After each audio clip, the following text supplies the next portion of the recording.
عبد من خمس، اللہ بندے کی ساری چیزیں لکھ کر فارغ ہو چکے. پہنچانا چاہے لم ينفعوک، ہرگز نفع نہیں پہنچ سکتا.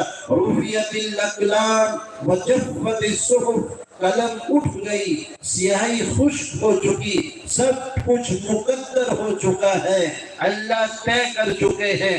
جو ہونا ہے سب سے پہلے اللہ نے قلم بنائی. اللہ نے قلم سے کہا اکتب،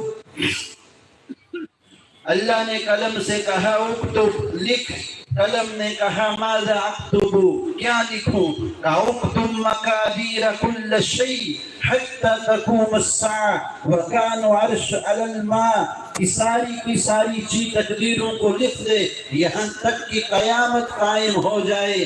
سب کچھ اسی وقت سے لکھا جا چکا ہے، قیامت تک جو کچھ ہونا ہے لکھا جا چکا ہے. وَقَانَ عَرْشُهُ عَلَى الْمَاءِ، یہ اس وقت کی بات ہے جب اللہ کا عرش پانی پر تھا. اسی وقت اللہ تعالیٰ نے پوری کائنات کو جو مقدر کرنا تھا کر دیا. حدیث ہے مشکات کے اندر، احتج آدم و موسیٰ عند ربہما، آدم اور موسیٰ کے درمیان آپس میں بحث ہوئی. وقال موسیٰ انت عالم الذي خلقك الله بيده ونفخ فيك من روحه واسجد لك ملائكته واسكنك في جنته ثم اهبط الناس بخطيئتك الى الارض. یہ تو وہی آدم ہے جس کو اللہ نے اپنے ہاتھ سے بنایا، جنت میں ٹھہرایا، نبی بنایا، فرشتوں سے سجدہ کروایا، پھر تو نے ایک خطا کی بنا پر پوری کائنات کو دھرتی پر اتار دیا جنت سے. آدم علیہ السلام فرمانے لگے انت موسیٰ الذی اصطفاک اللہ برسالتہ وبکلامہ، وآدم میں چوک ہوگی. قال نعم، کہ یہ تو اس میں لکھا ہے. فرمایا کہ افتلومونی، پھر تو مجھے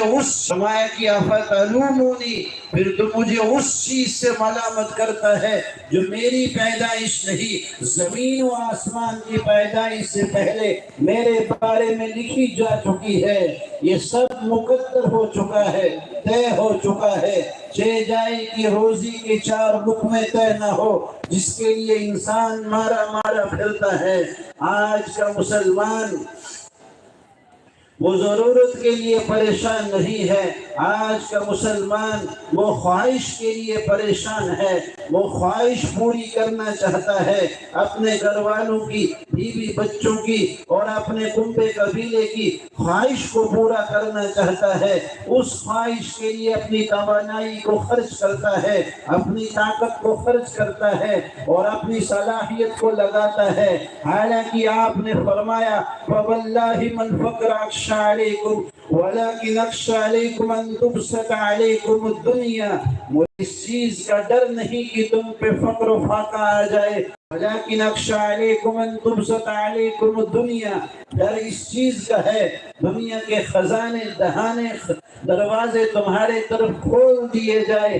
فتنافسوها كما تنافسوا، پھر تم ان کے دوڑ میں اپنے آپ کو ایسا لگاؤ جیسے تم سے پہلے لوگوں نے دنیا کے حصول کے لیے اپنی ساری طاقتوں کو خرچ کیا اور جیسے انہیں ہلاک کیا گیا ویسے تم کو ہلاک کر دیا جائے. اس لیے فخر کی چیز ہے، فخر کوئی عیب کی چیز نہیں ہے.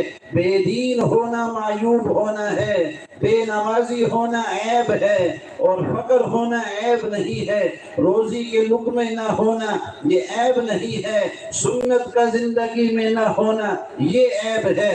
اس لیے کہ کل قیامت کے دن اعلان ہوگا این فقراء هذه الامة ومساکینها، اس امت کے غریب لوگ فقیر لوگ کہاں ہیں؟ فیقومون، وہ کھڑے ہو جائیں گے. فیقال لهم، ان سے کہا جائے گا ماذا عملتم، یہ بتاؤ کہ کیا کر کے آئے ہو دنیا میں. وہ کہیں گے ربنا ابتلیتنا فصبرنا وآتیت الاموال والسلطان غیرنا، مال و دولت، جاہ و جلال، حشم و قدم، دنیا کی رنگینیاں، دنیا کی طاقتیں، سلطنتیں، کوٹھی اور بنگلے، سواریاں اور گاڑیاں سب دوسروں کے پاس ہوا کرتی تھی. فصبرنا، ہم حلال کی زندگی گزار کے آئے